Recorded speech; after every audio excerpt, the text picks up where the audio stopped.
Hello friends, నేను మీ Shailu. Welcome to Spicy Bites. ముందుగా అందరికీ కూడా శ్రీరామనవమి శుభాకాంక్షలు.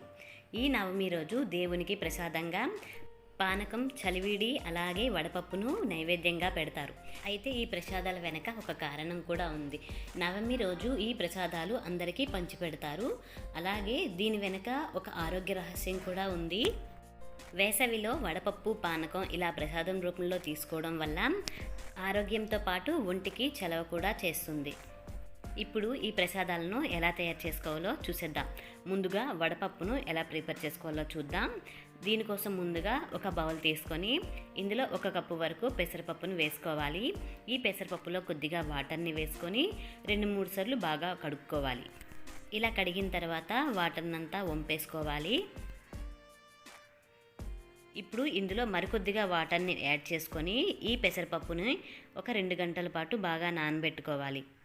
2 గంటల తర్వాత ఈ పెసరపప్పుని మరొకసారి బాగా కడిగేసుకొని వాటర్ అంతా వంపేసుకోవాలి. ఇలా స్ట్రైనర్తో వంపేసుకోవడం వల్ల అస్సలు వాటర్ అనేది ఉండదు. ఈ విధంగా మరొక బౌల్లోకి అయితే ఈ పెసరపప్పుని వేసుకోవాలి. ఇప్పుడు ఈ పెసరపప్పులో చిన్న ముక్కలుగా కట్ చేసుకున్న 1/2 కప్పు వరకు మామిడికాయ ముక్కలు వేసుకోవాలి. అలాగే 1/2 కప్పు వరకు దోసకాయ ముక్కలను కూడా వేసుకోవాలి. అలాగే 1/2 కప్పు వరకు తురిమి పెట్టుకున్న క్యారెట్ని కూడా యాడ్ చేసుకొని ఇందులో రుచికి తగినంత సాల్ట్ని వేసుకొని ఒకసారి బాగా మిక్స్ చేసుకోవాలి.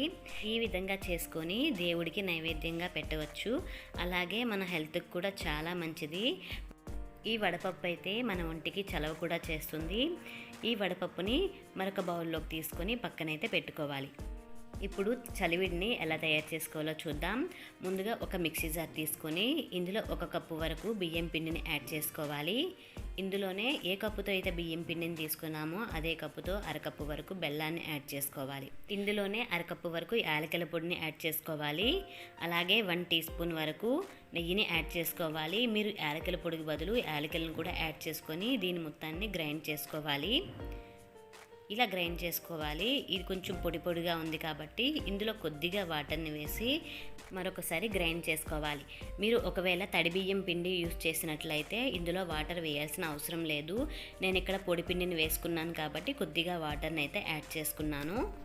ఇలా గ్రైండ్ చేసుకున్న చలివిడిని మరొక బౌల్లో వేసుకొని చేతికి కొద్దిగా నెయ్యిని అప్లై చేసుకొని దీన్ని ముద్దలాగా ప్రిపేర్ చేసుకోవాలి.